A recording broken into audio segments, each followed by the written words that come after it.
Uahikea Maile is a Kānaka Maoli scholar and activist from Maunawili, Oʻahu.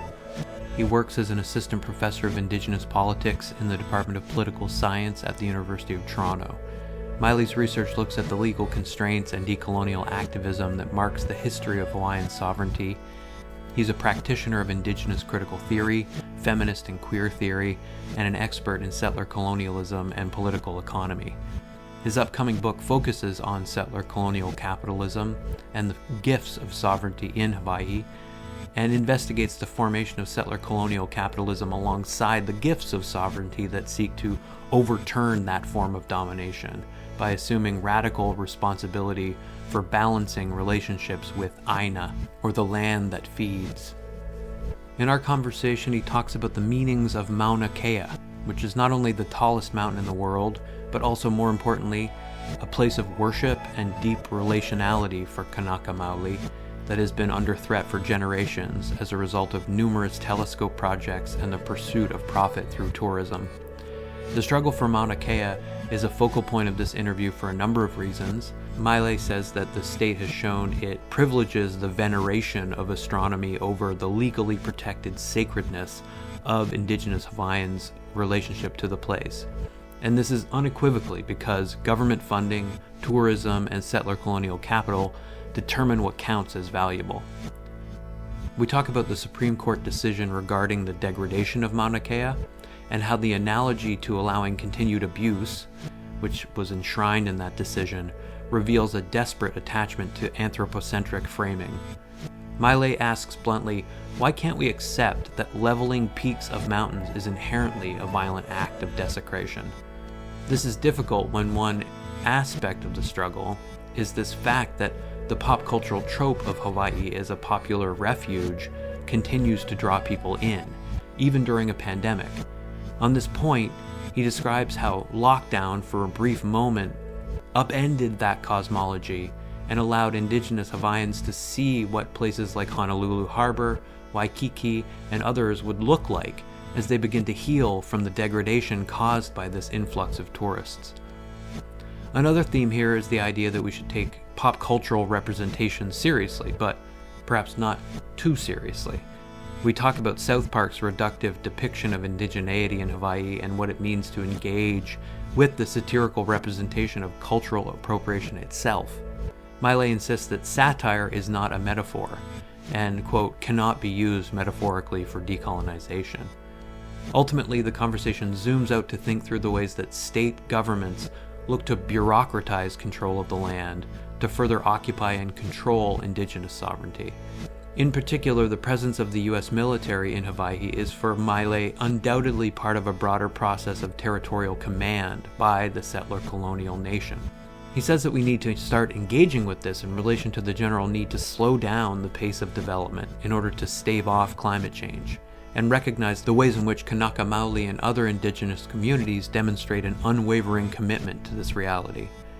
There are many moments, he says, where he's called upon to teach settlers, using his particular expertise, but he still doesn't believe that there is reciprocity in these relationships a lot of the time. While he trusts the intelligence of scientists, for example, he doesn't feel that trust returned. And when his hospitality is met with hostility, it's hard to avoid taking a position of refusal. Refusal is maybe the overarching concept in this conversation. No, he says, is frequently the means through which Indigenous peoples affirm a right to the land. And in this context, decolonization means acknowledging some degree of incommensurability.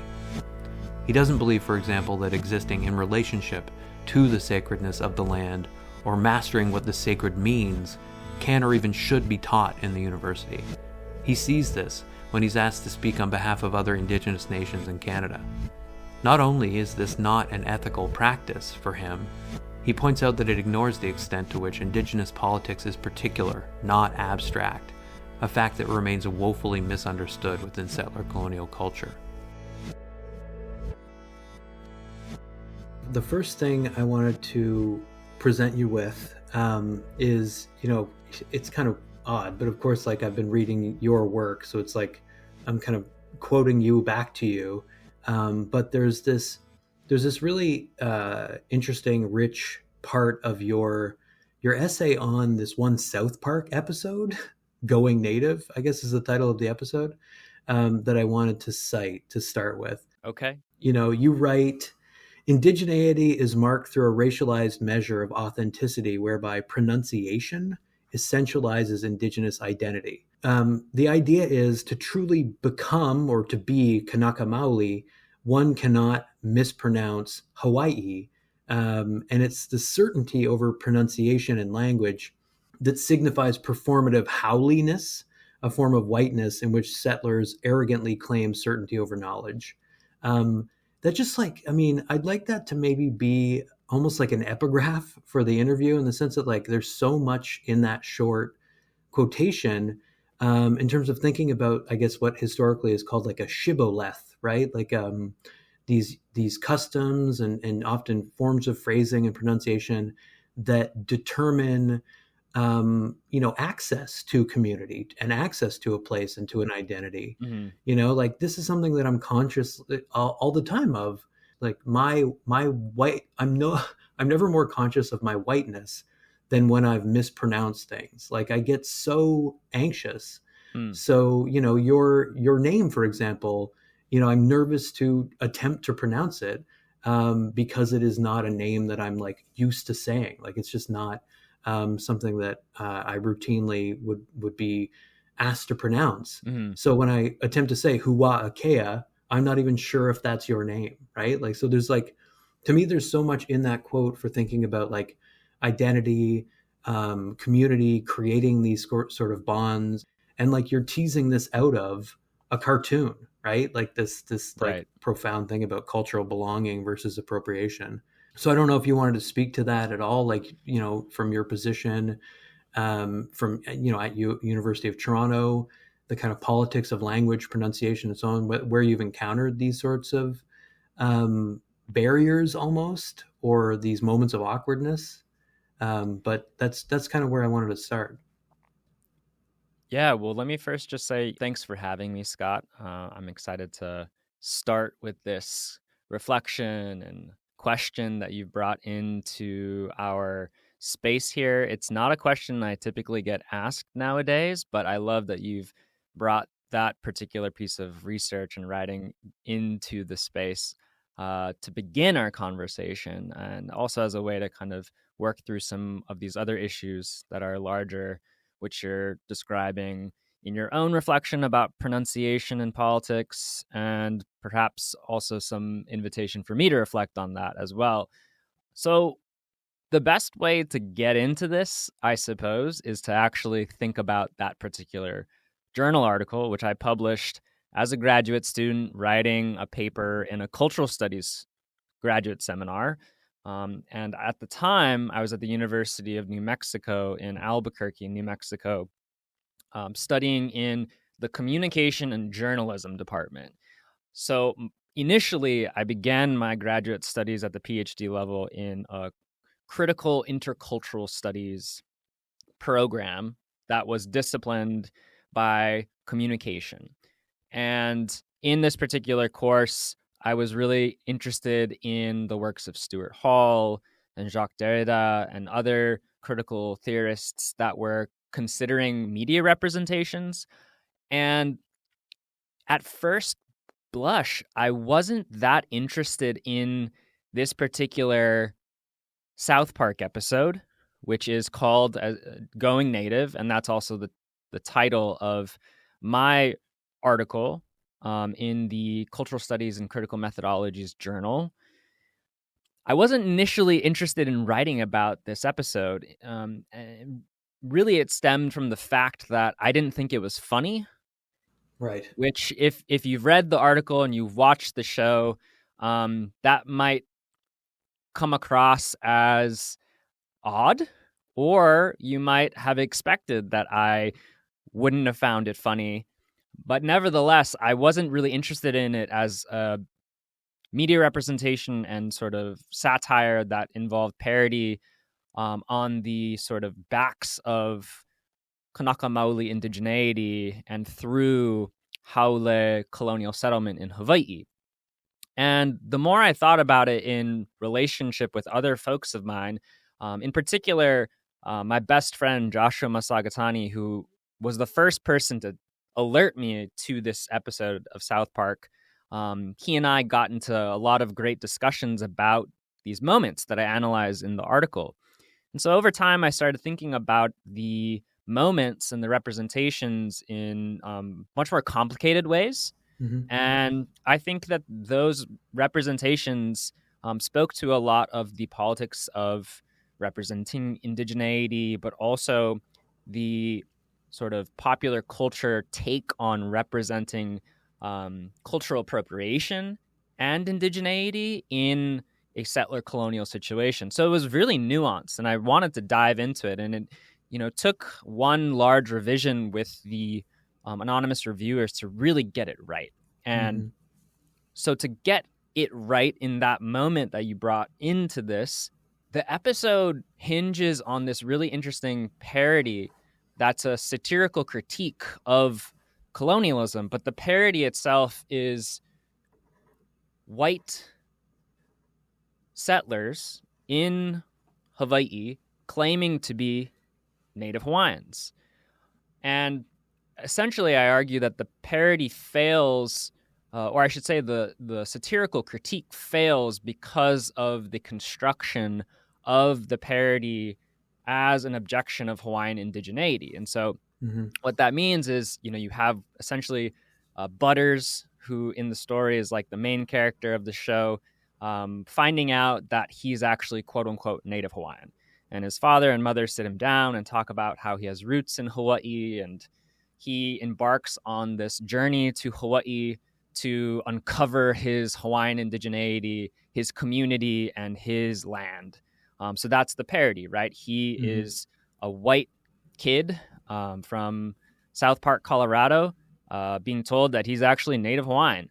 So the representation, which is parodic, is of ideas about what Hawaiian indigeneity is that then get performed by non-indigenous white settlers in Hawaii. So it's really complicated. And at first I just wrote it off as reducibly ineffective. And then I started thinking about it more as a way to consider how deeply entrenched these ideas about performing indigeneity in Hawaii are, and the kinds of regimes of knowledge and truth and power that get produced in that by people every day.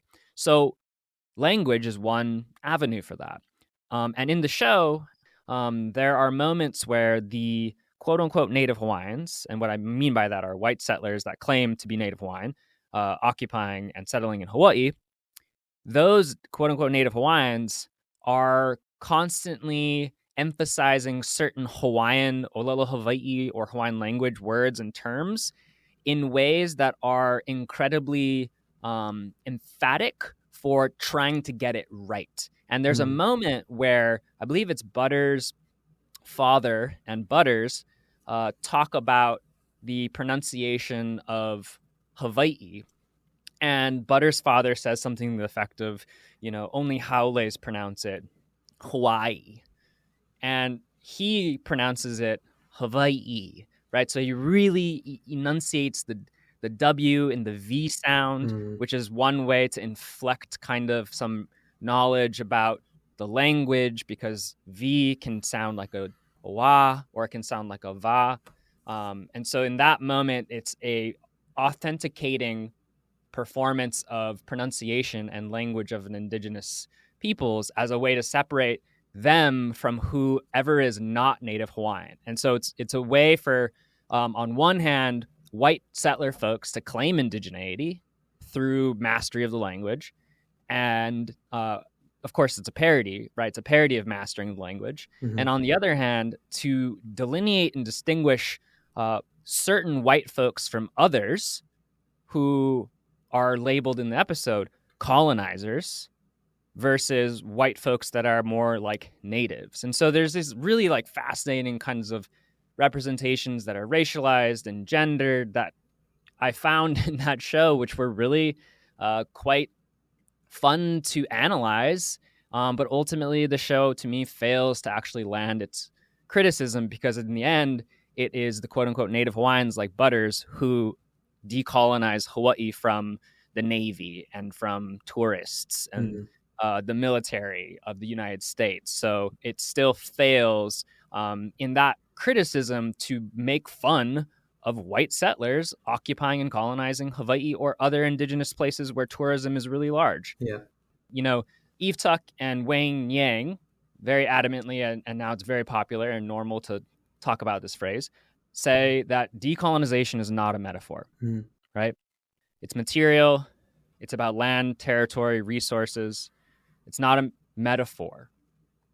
Well, in this piece, I also, building on that, argue that satire is not a metaphor and cannot be used metaphorically for decolonization, especially when the terms and the territory of material decolonization are ripped away from indigenous peoples and for white settlers. Yeah, absolutely. And I see all of that operating in this article. And, I did try and watch the episode. I don't think I actually finished it because I've always honestly found South Park and, Trey Parker and Matt Stone's work to be kind of unfunny and often pretty hateful and cynical and like often cynical toward care itself, like consideration and care. Like that's just uncool to them. And just like thinking about how this is an episode from a show authored by, white artists. It's like, it's not only authored by white artists, these are like wealthy white artists. Right. These are people who bought, the rights to their show before there was any sense of how platform capitalism would, create this kind of boom, in digital goods. And they're incredibly wealthy. So they're, there's a way in which their reduction of indigeneity and identity itself to just an economic possession, to the ownership of private property, it just tracks with their subjectivity. Right. And I think like that's part of the reason why, as you put it, like the satire fails. It reproduces settler colonialism just almost automatically because, it's coming from this particular place, I think. Absolutely. There's and beyond that, you say like it also makes Kānaka Maoli a spectral past tense presence. It just like roots it in a place in the past, which is another thing that Tuck and Yang talk about in Decolonization is not a metaphor, is this convenient kind of fantasy of extinction on some level. Like, and the idea too is like, and I see this in the Red Nation podcast, there is like a taking seriously of pop culture that also says like, we don't have to take it too seriously. Like you're balancing that. In the article. So it's like we can use the cartoon to explore a deep history of colonial attempts at erasure and distortion, but also see the ways in which like the potential is so profoundly limited because it doesn't really dwell in any serious way with the kind of capitalist roots of so much of that enclosure and erasure.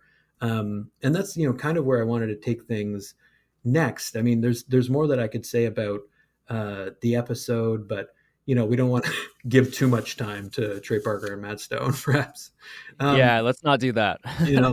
It's like, but in terms of just like the language question, I think like so often those of us on the left are sort of like a little bit in a trap when it comes to talking about, articulating, as Nick Estes says, sort of a structural response to structural problems, because we don't want to necessarily become the thing that we oppose. Like on some level, you want to try and preserve, he writes, Estes writes at the end of Our History is the Future, that we're challenged not just to imagine, but to demand the emancipation of Earth from capital. And he says like, for the Earth to live, capital must die. And so like one of the things that you've written about a number of times is the fiercely contested 30-meter telescope. Right. Which like a consortium of multinational corporate interests have invested a lot of money in as this kind of, astronomy project on the sacred site of, is it Mauna Kea? Is that, Yeah, that's correct. Yeah. So this is a project that as of today has not gone forward. In your Threats of Violence piece, you talk about how, quote, this sacred mountain is an extraordinary location because of, or it's seen as an extraordinary location, in quotes, because of the value it adds to knowledge about science, not because it is sacred in itself, due to the fact that it is alive, it is unique, it has a profound place in the culture of the Kānaka Maoli people. Keilu Fox just recently appeared alongside Kay Wayne Yang and Teresa Stewart Ambo on the podcast, and they were talking about along the same lines, how like the thought worlds of indigenous folks are just not a factor in most scientific fields, which is often this like self-interested pursuit. Against that, again, like not buying into that specific economy, that language, you're saying like there's something about the sacred living nature of the land, the living connection between land and body that maybe disrupts that just greed, that self-interest. And it's something you talk about in certainly in the Going Native piece, right? This way in which a belief in private property within settler culture borders on the religious. I guess, in terms of trying to articulate an alternative language, you're coming from a very specific place, but you're coming from a place that is very sharp about like the role of global finance and financialization. So like, how do you kind of hold these two things in your head, and what gives you faith, as you put it in another podcast, that, this project simply won't get built because of this refusal that is so, firmly rooted?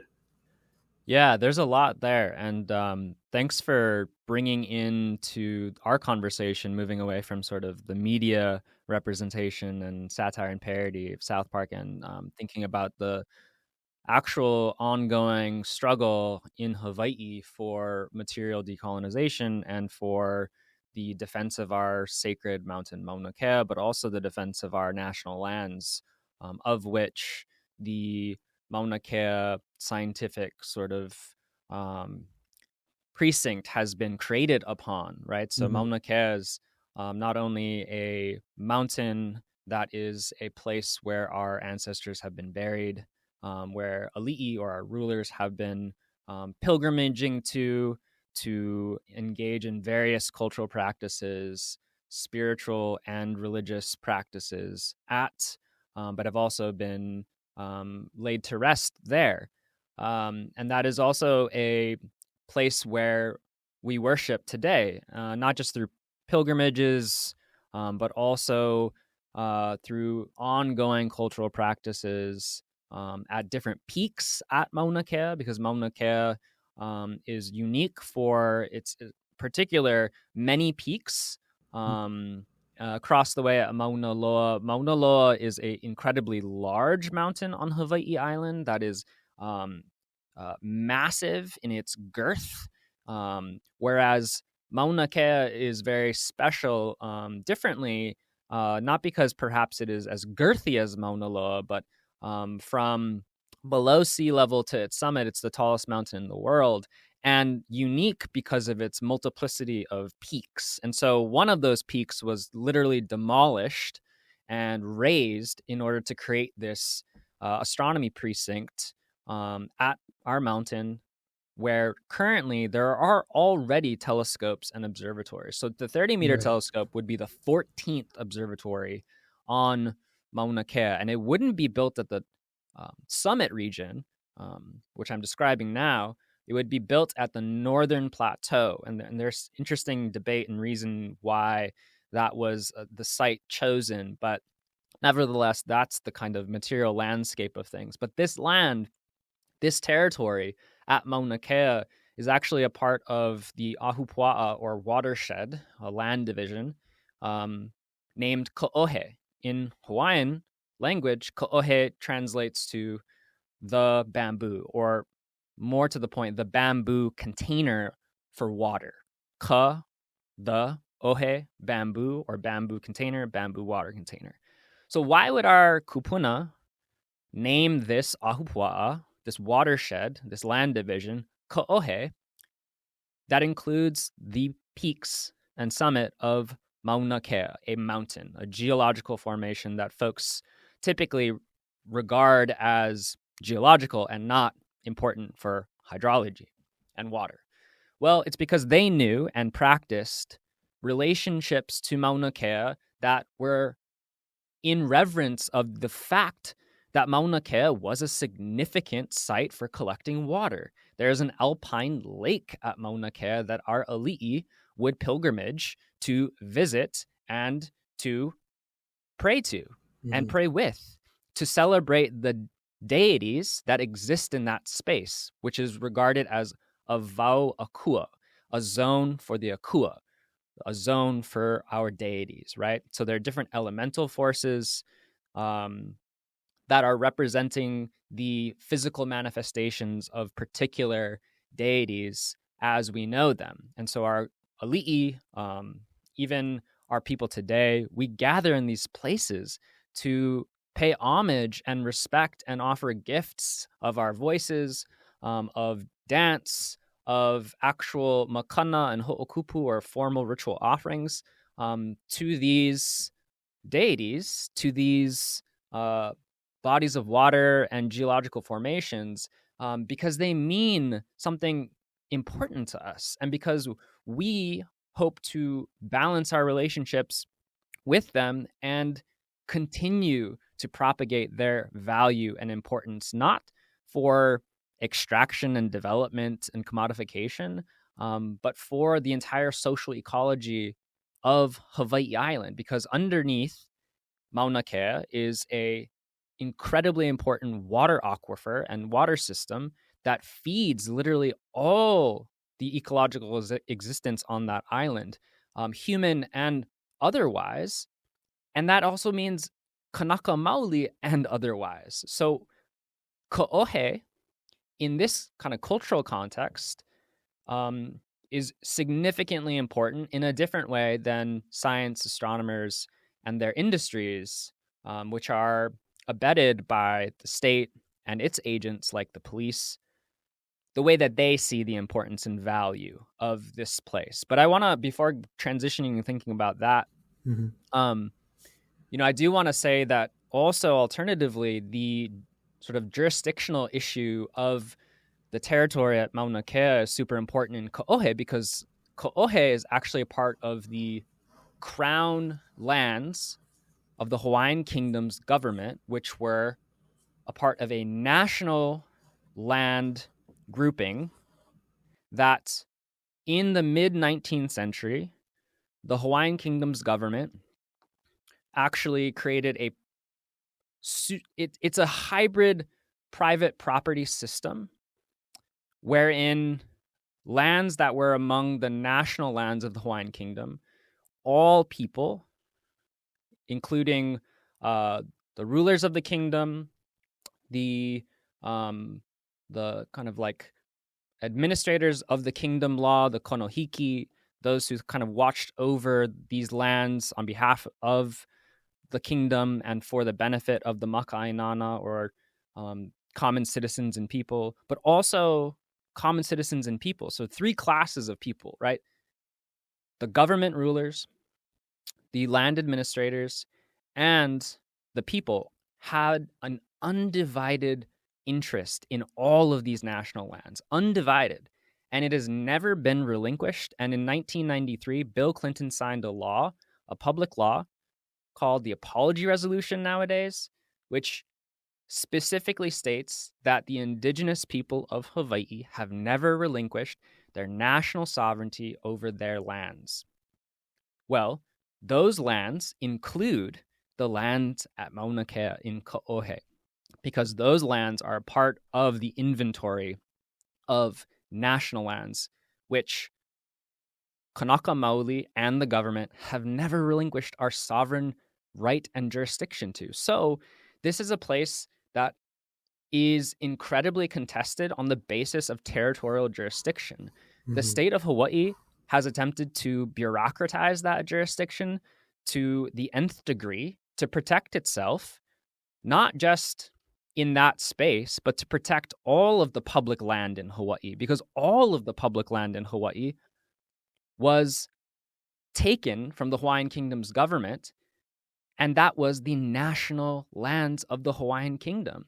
And so to relinquish its supposed authority over this territory is in effect to create a standard and precedent for the reoccupation and the re-territorialization of Kānaka Maoli sovereign jurisdiction in all public lands. That includes lands that the state leases to the U.S. military for Army training grounds and for its naval command.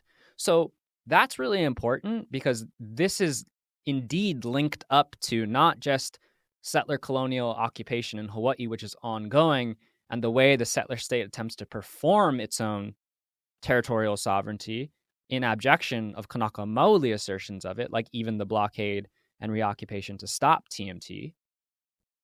But it's also linked up to the ways in which the military industrial complex in Hawaii has propagated and has become so pervasive that to question the state's jurisdiction over public lands is to throw into stark relief the ability of the US nation state to secure itself in the Pacific and to monitor and surveil its enemies like China.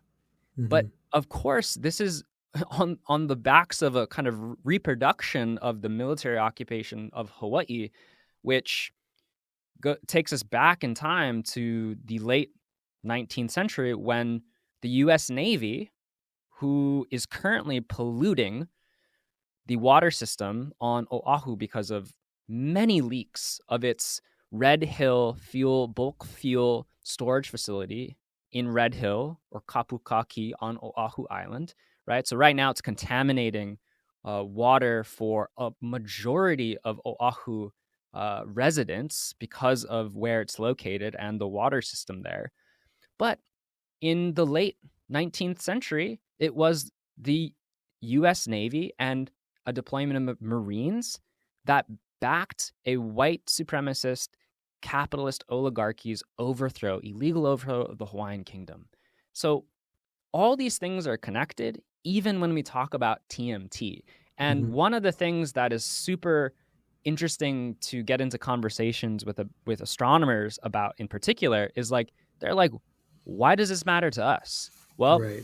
My response is it should damn well matter to you because your capital, your infrastructure, your data collection, your academic accumulation of capital is only possible because of this assemblage of violence that actively disassociates itself from its historical manifestation and from its ongoing actualization of violence against not just Mauna Kea, not just our deities, but to Kānaka Maoli and to the environment in general. Last month, a group of French astronomers released a study that concluded, based on active astronomy research that utilized ground-based observatories and space missions for astronomical knowledge production, that the astronomy research industry has a carbon footprint of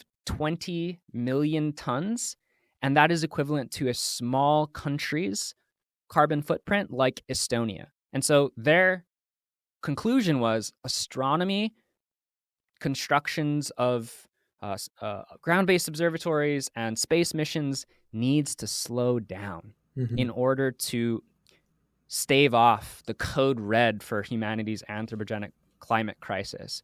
How ironic, because Kānaka Maoli are the ones that have slowed down astronomy industry development at Mauna Kea. And yet here we are in 2022 with astronomers and an industry recommending that to themselves they must slow down to save the world and to protect the environment. When the fact of the matter is too, and I'll end here, the 30-meter telescope is highly valued and touted because of its scientific capabilities in exoplanet research.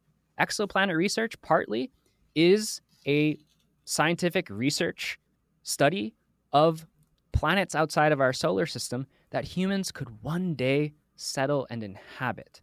So you're telling me the 30-meter telescope, which is part and parcel of this carbon footprint that is being recommended by astronomers to slow down, is actually connected to space colonization? That is what's happening, and that is the value that is more important than the way that Kānaka Maoli have and will continue to value Mauna Kea. Mm-hmm. Yeah, no, and I mean, so many things that I'd like to kind of pick up there. I'm first of all just so happy that you were, that you're, open to expanding on the significance of this struggle, and connecting it to specific historical moments like this 1993 apology resolution, which you say in your interview in Brown Political Review. You say, I'm not one for accepting apologies at face value, but I am one for paying attention to legal rhetoric. If we know, you say, if we know that the native Hawaiian people have never relinquished sovereignty over their national lands, and it's enshrined in the U.S. political order, like those things should have ramifications. Like there ought to be some, implication there. And what's so like troubling is like, I was looking at the kind of fallout from one particular Supreme Court decision that said, there's already so much devastation on Mauna Kea that one more telescope doesn't matter, right? Yeah. And there was one dissenting voice that said, like, that is an absurd position to say that because there's been so much devastation, why not allow there to be more, ignores the fact that we are at the brink of like fatal collapse, right? Like, and this is, I think, where I wanted to bring in Harsha Walia's important book, Border and Rule. There's a lot in that book about this particular moment where like some of these aspirational techno fantasies are getting in the way of slowing down, which is the only way out. Like a degrowth, deceleration politics, it seems to me, is like, I mean, what else can possibly alleviate the sort of, burden and the scarring of the earth than that? In place of that, we have, as she puts it, greenwashed colonialism, right? She says land grabbing in today's warming world is intensifying through greenwashed colonialism, which, like astronomy, is this like aspirational, kind of charismatic, shiny techno answer to the climate catastrophe. But she says, like, in her book, land grabbing conservation efforts erasing indigenous jurisdiction and perpetuating colonial terra nullius has become now like the new order. And she says in the face of that, decarbonizing would necessarily require demilitarization, decarceration, and decolonization, because the climate crisis is a symptom and not the cause of our existential crisis. So we simply can't keep developing our way out of this. And so she's like quite clear that indigenous liberation, quote, indigenous liberation struggles are, quote, the strongest and longest front lines resisting commodification and degradation of land and water. And it just seems to me like the question is like, how do you shift public consciousness away from this sort of, seductive focus on, carbon neutral technologies, carbon capture and storage, and reckon with the, for example, climate destroying nature of like agribusiness, for example, or greenwashed colonialism. Like, these are forms of violence that in some cases, like as you've written about, require actual violent intervention by the state in order to secure, right? Like, so this is just, I mean, like we're seeing this in Canada where you're teaching now. It's certainly the case that water protectors are, land protectors are being criminalized and attacked in their attempts to care for the earth. And I just wonder, like, this is a question I think that maybe too often gets asked when it comes to these sorts of struggles. But do you believe that we're at a point where the proof of settler violence is so inarguable that it's like it's causing some kind of shift? Or do you feel like, for example, like, images of these sorts of violent crackdowns that perpetuate land grabs are just not actually able to infiltrate the mainstream? And how do you like understand your own role as a communicator in that specific struggle to like make visible these kinds of violence? Yeah, this is a really, really good question. And I appreciate its capaciousness.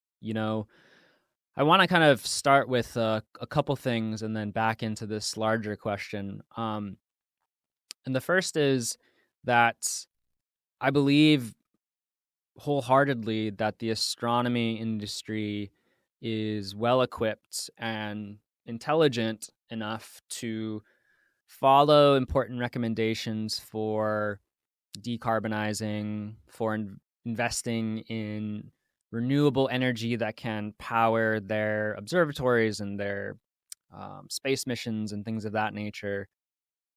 Where I am located in political science, at the University of Toronto is literally a block or two away from the Department of Astronomy and Astrophysics. And I've spent my first 3 years here at the University of Toronto doing my due diligence in good faith to talk upon invitation, for the most part, to astronomers in the University of Toronto's Department of Astronomy and Astrophysics, to folks that are faculty there that have other capacities that work sort of nationally on astronomy prioritizations with things like the Long Range Plan, which is the Canadian equivalent to the US Decadal Report that sets priorities for astronomy research for a decade, for the next 10 years. And also at the federal level, I've actually engaged with the National Research Council of Canada.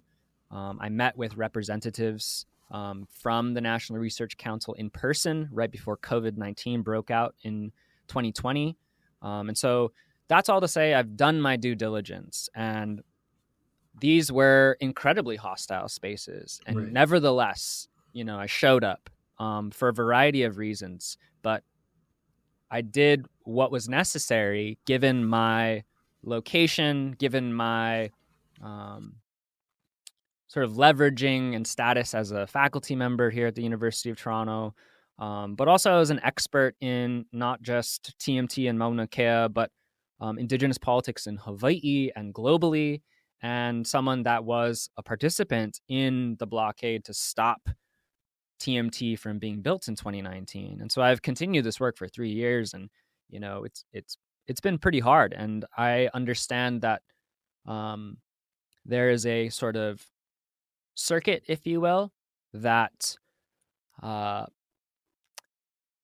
do I say this? That I was paraded around in such a way that could be perceived as, respectable consultation that follows different legal processes and political practices in Canada because of the Truth and Reconciliation Commission of Canada and its reporting in 2015. But at the end of this, on the other side, I can say with certainty that, my colleagues think less of me as a scientist, as a colleague, as a person, because of my stance on the 30-meter telescope. And I think that's really important because, as much as I can say that I have a genealogical connection to the mountain, I'm Kānaka Maoli, Kānaka Oʻahu, I have done research on this political struggle and issues related to settler colonialism and capital in Hawaii.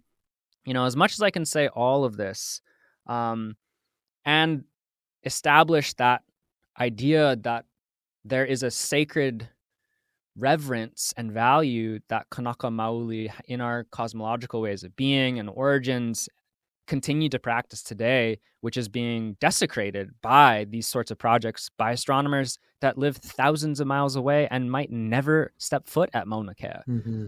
And the flip side of that is something which I finally got around to watching Neil deGrasse Tyson's interview on the Joe Rogan show. Yeah, I finally got around to watching it. Joe Rogan asks Neil deGrasse Tyson what he thinks about the, quote unquote protests in Hawaii against this telescope observatory. And, he does a really interesting thing of suggesting that, quote unquote, the natives should have a vote to determine whether or not this project should be built, and we'll respect the vote, and that's their vote. But also, that kind of offers this interesting, legal smokescreen for what I find to be the kind of subjectiveness of the political agenda that astronomers and scientists have with the 30-meter telescope. Mm-hmm. So he ends this conversation with Rogan by saying that, as much as the natives, and he kept saying the natives, which I thought was interesting. But nevertheless, he kept, refraining that Indigenous people in Hawaii and elsewhere, have ideas about the sacred and religion and their origins in the, kind of cosmological way.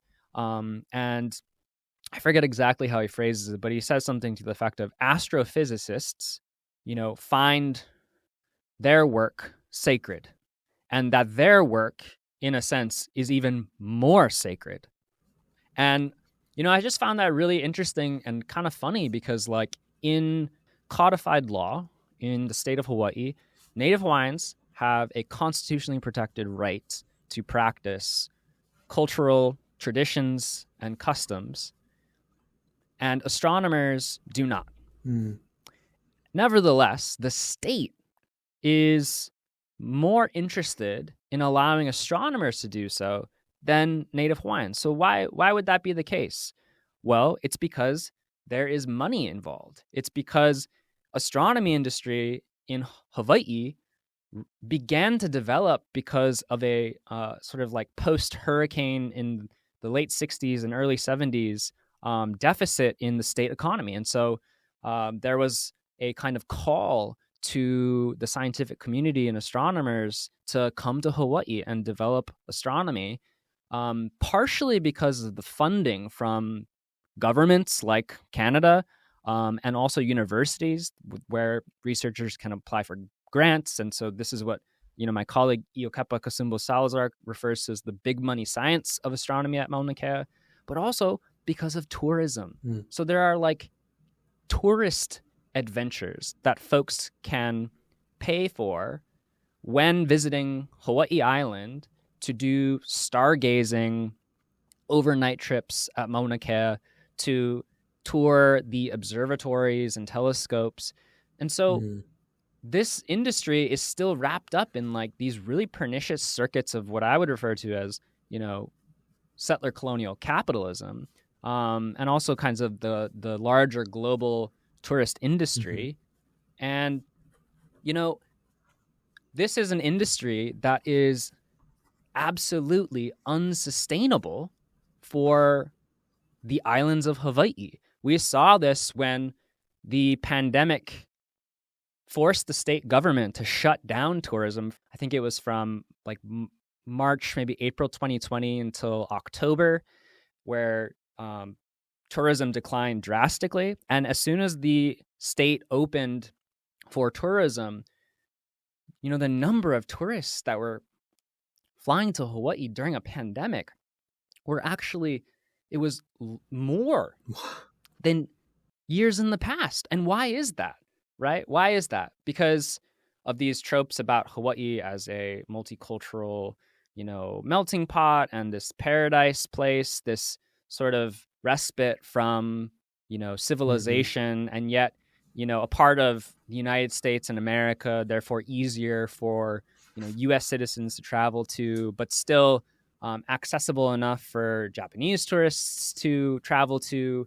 And what we saw was the actual restoration of bays, of hillsides and mountains in that short period from March to like October. That was just something that I'd never experienced before. And unfortunately, I was only able to see it in like videos and pictures of like Honolulu Harbor, coming back to what it once was, previous to this massive tourist industry, blotting out the reefs, the coral, and the sand of Waikiki, for instance, right? The mecca of tourism in Hawaii. No one was there for months, or there were very few people there. We saw bays like Hanauma Bay, which is a sensitive ecological space for its coral reefs, its fish, and much more. We saw it heal. And as soon as the state reopened tourism, immediately that healing process stopped. And that process of restoration began to revert back to one of degradation. And so the state isn't invested in, decarbonization insofar as it's more invested in military and tourism. And I think it's safe to say astronomy industry development. That's why you get court decisions where the Supreme Court of the state of Hawaii literally pens a decision that says it's okay to continue developing a ecologically sensitive site in a conservation district because it has been so affected and harmed already that more development is justifiable. And so the opposing view was by Justice Wilson, who, as you put it really well, said this is a degradation principle that contravenes environmental law, insofar as, it's kind of analogized to thinking that, if a person has been so violated, so harmed by another, that it's okay to continue harming them. Why do we even have to have these like human analogies to get environmental destruction and ecocide to stick in law or in policy or in politics? Why cannot we not just as humans understand that leveling peaks of mountains is harmful, is desecration, is a kind of genocide that we all know at this point is globally a important reality? Yeah, no, I think like it's about how self-interest is like, it's like the sine qua non. It's the thing that is somehow foundational to settler cosmology. Right. And I hear deGrasse Tyson sort of reinforcing that when he says like, astronomers, for them, the science itself is sacred. It's more or less self-interest is what he's communicating. Mm-hmm. And this is a guy who has a master class, like literally one of these branded master classes in scientific communication. And I realized like it is a course in PR and persuasion. Ultimately, what he's saying is that you have to modulate your message for the specific podcast or TV show or whatever product that you're producing. There's no integrity there. There's no authenticity there. And really, in some sense, it's like the context here that he's talking about is one where tourism is the fundamental part of the business plan. That's not sacred. All of those aspirational goals are really secondary to capital.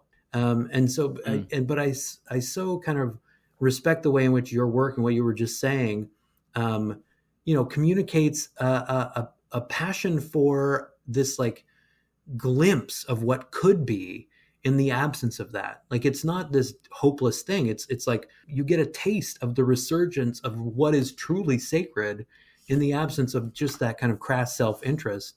Mm-hmm.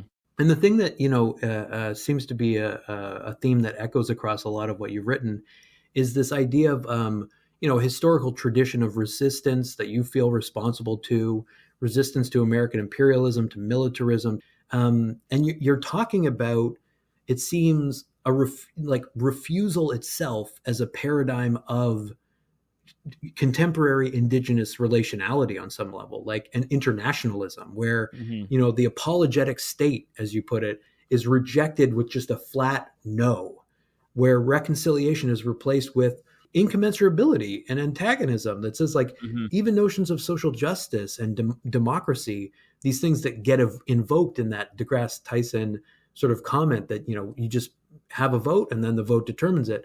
Even those things, while aspirational, may be incommensurable with indigenous life worlds. Right. It's a pointed refusal that rejects subservience to the U.S. itself. Mm-hmm. And that all feels more pitched in the context of the climate catastrophe as well. Like refusal can mean liberation for non-human life, for the land itself. And this, it connects directly to an essay that for me has been I just can't stop thinking about it. It's a short essay by Eve Tuck and Wayne Yang called Unbecoming Claims, that is mostly about the politics of the settler university. But one of the things they say in that essay is that refusal, quote, is a generative stance, not just a no, but a starting place for other qualitative analyses and interpretations of data. Right. Refusal is not just a no, it is a performance of that no. Could you speak to how you understand refusal as just a clear-minded and morally responsible way of approaching these convoluted topics? Yeah, I love this question. So first, the paraphrasing and quoting that you were doing of my writing was from a piece that I wrote called Ole is Our Refusal. Mm-hmm. But I've also used that same paraphrasing or phrasing, I suppose, in a piece that I'm publishing for a collected edition of a book that's going to be coming out in Duke University Press called Settler States and Indigenous Presences. And it's a book edited by my colleagues Renee and Kristen. And it's something that we've been working on for years at this point. Right. But it's a larger essay on the smaller piece, which is in the book Detours, a decolonial guide to Hawaii. Amazing book. Yeah, absolutely fantastic book. You know, shout out to Hoku Aikau and Bernadette Gonzalez for organizing us all and getting something really important and beautiful out there in the world, with Duke as well. But, you know, so the analysis that I'm doing about refusal in that work, in that research, is regarding federal recognition for Native Hawaiians. And so there's a lot I could say about it, but I'll just try to be really brief. And I also wrote something relatively recent, well, I guess it was about a year ago now, in The Guardian about a new sort of like revamping up of federal recognition because of some of the changing in Congress, especially in the Senate and in the House. So there have been, you know, attempts over more than a decade at this point to create a new legal pathway for the United States federal government to acknowledge formally a reorganized Native Hawaiian governing entity. This is a big part of my research agenda to write about federal recognition, and I do it really in the kind of spirit of Yellowknives Dene scholar Glenn Coulthard's work on the colonial politics of recognition, and how he writes about it in Red Skin, White Masks, his book from earlier in the 2010s. So right now, there is a rule on the books in the federal code that created a new legal pathway for Native Hawaiians to be formally acknowledged and recognized like a tribal government. Okay? That's, you know, the federal recognition that I'm talking about. It was a battle between 2014 and 2016 with the Native Hawaiian community and the Department of the Interior.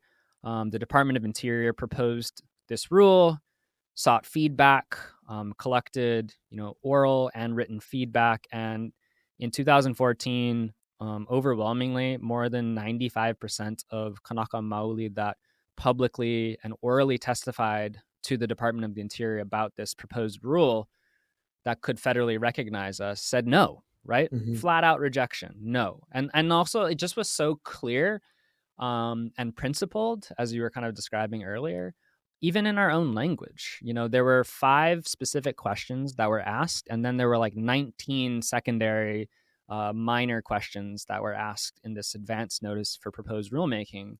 And, you know, in some cases, Kānaka Maoli were just like, a'ole, a'ole, a'ole, a'ole, a'ole, to all of these questions. And then in other cases, Kānaka were like, we had 2 weeks to prepare for you to come here to Hawaii. Like, how dare you even just insert yourself into our community without giving us time to prepare, without giving us adequate space to gather, for not giving us adequate time to testify, you know? And so even with that limited kind of sense of capacity that was totally crafted on their part, you know, Kānaka Maoli also addressed the sub-19 questions as well and said no in a very principled way. And so I write about that as a kind of Kānaka Maoli practice of refusal, this kind of principled stance where we as a community convene in these spaces and tether ourselves to each other via our stories,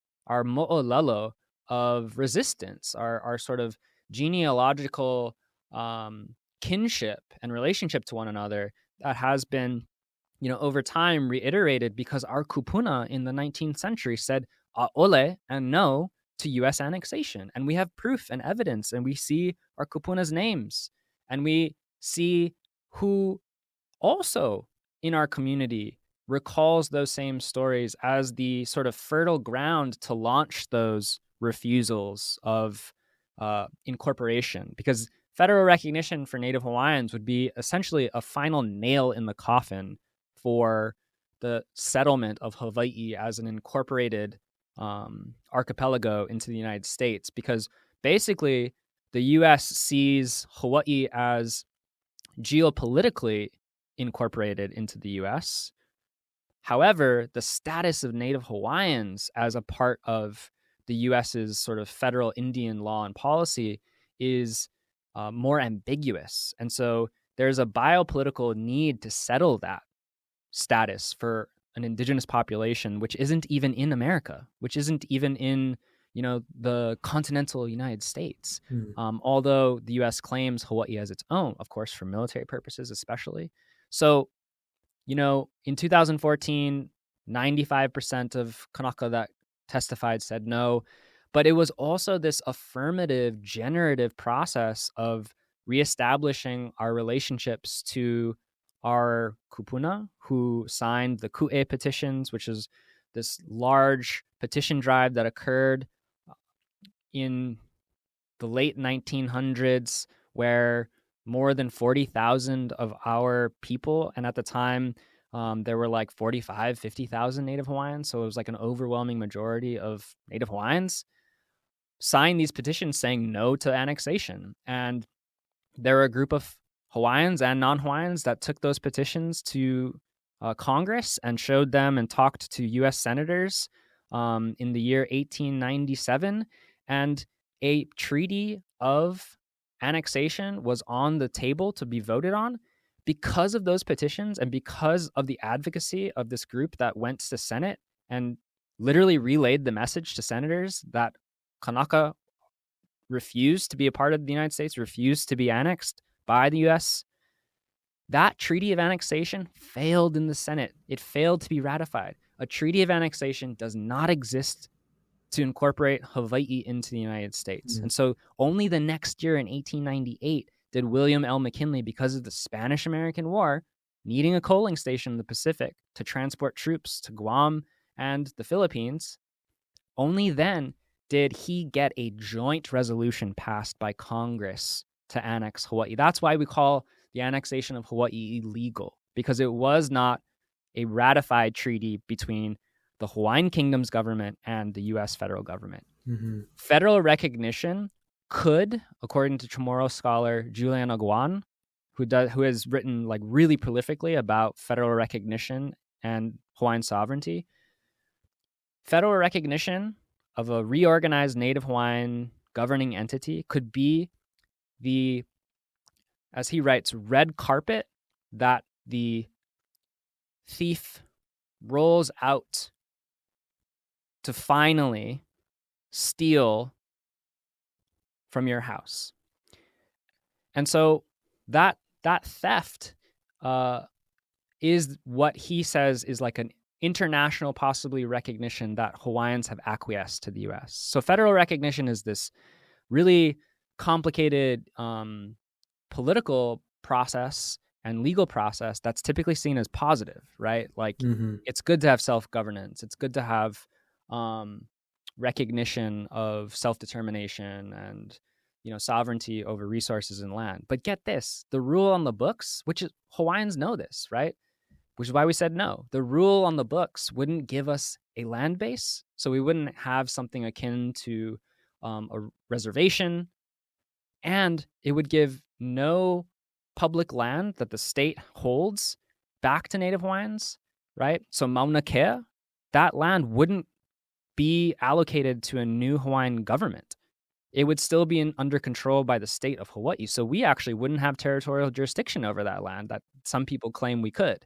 And lastly, the rule disallow us from having the Department of the Interior and the federal government take land into trust for our political entity, which is one of the most significant rights afforded to tribal governments in U.S. federal Indian law and policy. So basically, we would be recognized as a self-governing entity with no land back.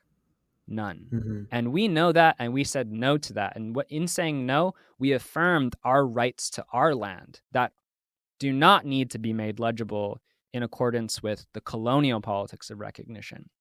So, that's what I was writing about, and that refusal. But there's so much more to say about, the affirmative qualities of refusal. And there's so much to say about that in even sort of the context of opposition against 30-meter telescope. Right now, it's a total social fact that there is no free, prior, informed consent for the 30-meter telescope project by Native Hawaiians. In 2019, the UN Committee on the Elimination of Racial Discrimination put a advanced notice on the state of Hawaii and the United States for the possibility of violating free, prior, informed consent principles. That was 2019. It's 2022, and it's my understanding in my research that I've done that Canada is also doing something very similar. And so I've been investigating Canadian astronomical reports about representations of whether or not Native Hawaiians consent to this project. And in 2019, a October 2019 report to the Canadian constituents of astronomy stated that consent had been obtained by Native Hawaiians for the project because of an Office of Hawaiian Affairs resolution from 2009, right? 10 years before, that approved the siting of Mauna Kea for the Northern Plateau. So that resolution is the primary document that the Canadian astronomy community was conveying to their constituents that consent had been obtained. So they recognized, and I'll wrap up with this, they recognized that there was an affirmation of the siting by the Office of Hawaiian Affairs, and that the Office of Hawaiian Affairs was representative of Native Hawaiians as a political body and was legitimate to provide that consent, okay? Well, they completely omitted in this report the fact that in 2015, the Office of Hawaiian Affairs passed another resolution that rescinded its support of TMT at the Northern Plateau, right?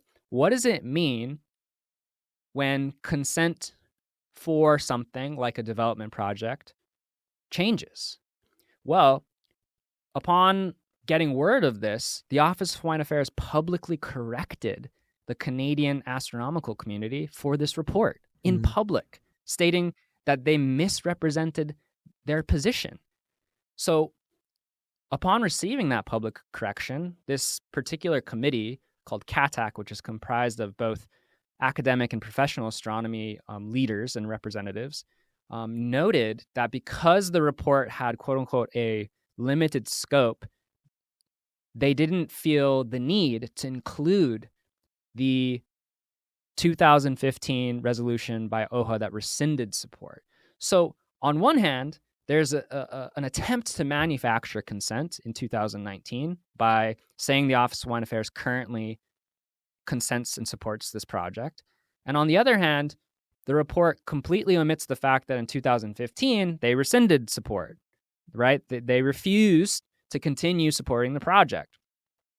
And their subsequent acknowledgement of the fact that they knew, to me, is an admission of guilt. Of attempting to manufacture consent, and with its associated violations in the UN Declaration on the Rights of Indigenous Peoples regarding consent and development, there's also another violation that could be had here, and that's of propaganda, influencing one community, the Canadian astronomy community, about an Indigenous community's consent for a project.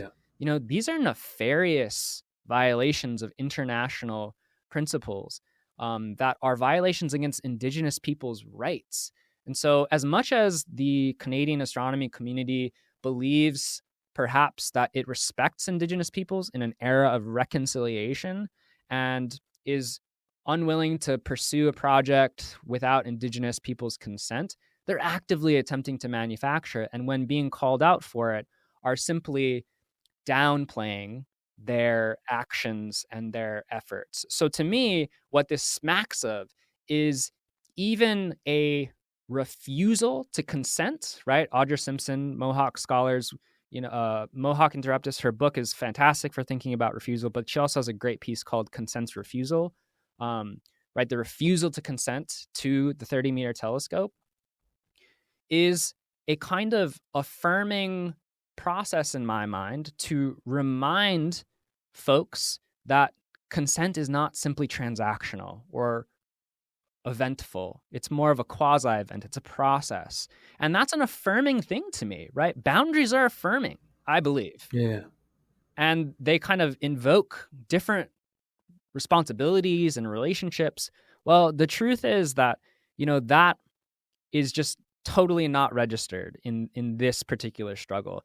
And, for 3 years, I've been going around saying that Kānaka Maoli don't consent.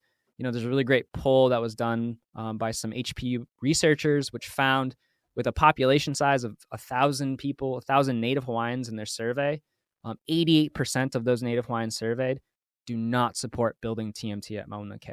It's a total social fact that there is no free, prior, informed consent. And it's been communicated that there is a refusal to consent. And that creates a process also of building different kinds of relationships outside of this transactional nature. Mm-hmm. And nevertheless, it has been completely sublimated. And it is because of the universality in astronomy's alleged sacred nature.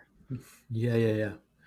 And it sounds like, I like this idea that boundaries, not borders, but boundaries are affirming, because it's about, I think, trying to, make present, make, felt the nature of these boundaries that, you clearly take seriously the responsibility of doing that, like to make public these facts in order to make the public aware of these facts, but also to make the public as such. Like, yeah, I think, we presuppose the public as this kind of like this figure, this thing that somehow exists, but it only comes into being when there are these acts of making previously untold truths public in some ways. Like it's that there's a real power to that in terms of countering these international networks of like racial capital that usually do function by this form of propaganda, as you put it. Like Canada itself has this narrative of the nation that says, as Harshawalia again puts it in Border and Rule, it's a liberal, peacekeeping, multicultural nation. It's praised around the world for these things. Right. And she says, contrary to that popular perception, the country exports violence, not generosity. Right. Like, and she goes through the ways in which that's historically been the case. Like Canada's model for spatial confinement, she says, of Indigenous people through the reserve and pass system was adopted by apartheid South Africa and later imported by Israel. Canada spearheaded the imperialist UN responsibility to protect doctrine. All of these things are not part of the narrative, but if you make them public, you make a different kind of public possible, I think. Yeah. One that is more resistant, And you also invoked Glenn Coulthard's work. I wanted to mention, like he talks about how Indigenous land dispossession is still the dominant structure enabling Canadian state formation. Like there are almost 2,300 reserves in Canada, but they're deliberately kind of small and fragmented. They account for only 0.28% of the land base. That is an obvious like form of settler occupation that you have to try and frame in certain ways. And I guess I wanted to ask you, like, you teach a course in land and Indigenous politics at U of T. And the description of the course on your website tells us that, quote, global Indigenous land struggles are constituted through and cultivate relationships between Indigenous peoples, environmental elements, and more than human subjects. Could you speak to like just what it has felt like in some ways to teach in a Canadian institution like U of T, and what your approach to teaching these complex questions is? I mean, is it particularly text heavy? How do you go about giving students the vocabulary for talking about something like geontologies, for example, or the sacredness of specific sites? Like, can that be done in a classroom? And are you still kind of trying to figure out how to do it? Yeah, this is another great question. Do I believe that in a classroom space, in a Canadian university like U of T, you can teach students, undergrad and graduate students, what Indigenous conceptions of relationality, ecology and sacredness are completely? No. I'm not going to fool myself and say yes. However, my pedagogical standpoint is first and foremost to, especially as a indigenous person that is not native to these territories, to teach my students about settler colonialism, racial capitalism, and extractive capital. That is my modus operandi in all the classes that I teach, and I teach all classes in Indigenous politics. The first class I taught was titled, and I'm changing this course for the next upcoming year, but it was titled Truth, Reconciliation, and Settler Colonialism. I get asked to talk about the Dish with One Spoon Treaty and like Anishinaabe Moen and like Anishinaabe like worldview. I'm Kānaka Maoli. That is not an ethical practice that I want to take up. Despite as much reading as I can do, despite as much relationship I can be in, despite, whatever kinds of solidarity I can form, Indigenous politics is particular. It can't just be abstract. And this is what's so interesting about indigeneity itself as a international principle, political status, and classification globally. It is an abstraction of particularity. And at the university level, the incorporation of Indigenous politics in that regard, unfortunately walks this really fine tightrope of identity politics versus something else. And I think it's important to walk the tightrope, but I don't think that generalizing across Indigenous political orders based on particular protocols by particular communities and nations and what can be said, what can be taught, what can be talked about is necessarily the project of teaching Indigenous politics in general, whether it's inside universities or beyond. And so that's kind of like my pedagogy in teaching these sorts of classes. So in Land and Indigenous Politics, we begin with geontologies by Elizabeth Pavanelli, and we begin with Macarena Gomez Beres's work on the extractive zones, because I'm teaching students these really important, meaningful analytics of geontology and of social ecology as a framework to think about land-based struggles and how Indigenous peoples in land-based struggles, like at Mauna Kea, like at Standing Rock, like at Wet'suwet'en, are not just protecting the environment in some flat capacity, like in environmentalist discourse, but are actually protecting their relatives, like Mauna Kea. But then again, how do you convey to non-Kānaka Maoli in Toronto, in what is now called Canada, what that means? You can't fully, and I'm okay with that. I don't know if I believe that it should be fully taught so that students, absolutely can master what the sacred means in Hawai'i. And that's why I think it's actually more important to kind of start with these analytics of geontology and social ecology to provide a really important framework for critical thinking and for their own research as well, right? And certainly there are Indigenous students of mine who are more experts in some of these struggles than I am because they come from these places. These are their relatives, right? These are their social ecological relatives. And I think that that's important too.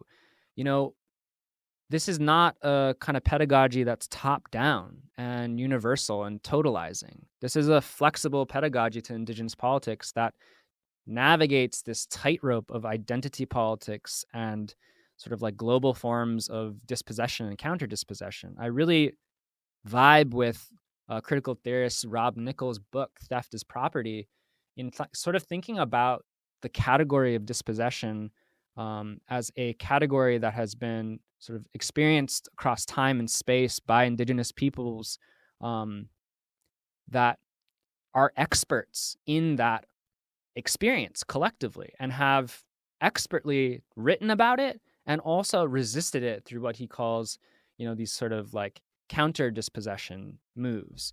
And that's what I teach my students, is thinking about, these really interconnected histories and ongoing realities of colonial domination and its sort of tethering to capitalist modes of production and extractivism, but also these sort of like creative thoughts and actions and movements of counter dispossession, right? What if we thought about Indigenous politics less as just the political study of Indigenous people, like it's somehow like anthropology, and more about the study of these global circuits of colonial capitalism and its modern incarnations of settler colonialism, as well as the intelligence and brilliance of those who have been subjected to it disproportionately, and their movements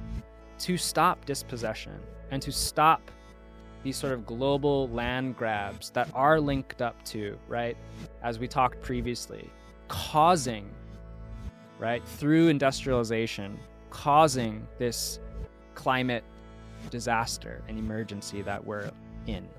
Those are the kinds of things that I try to bring to especially the land and Indigenous politics class.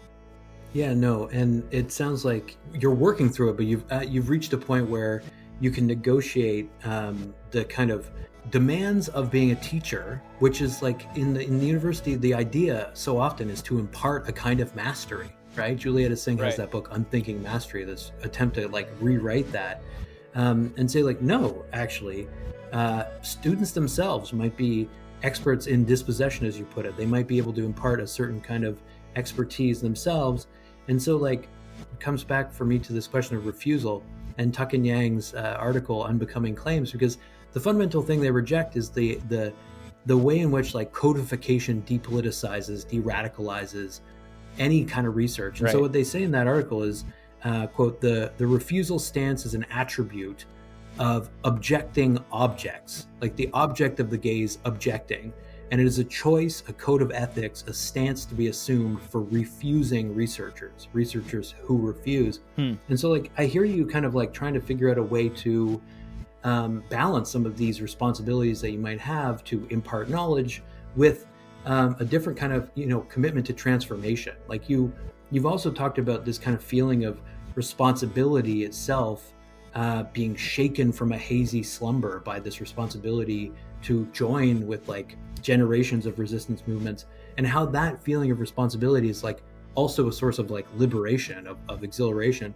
And that to me is fundamentally different from, a neoliberal subjectivity, which is so often about mastery and certainly about being like liberated really from social responsibility. Yeah. So anyway, I'll let you go, but I can't tell you how much I appreciate you making the time. It's amazing to be able to talk to you about these things. Yeah, thanks for having me, Scott. This was a really powerful conversation to have, so I appreciate it.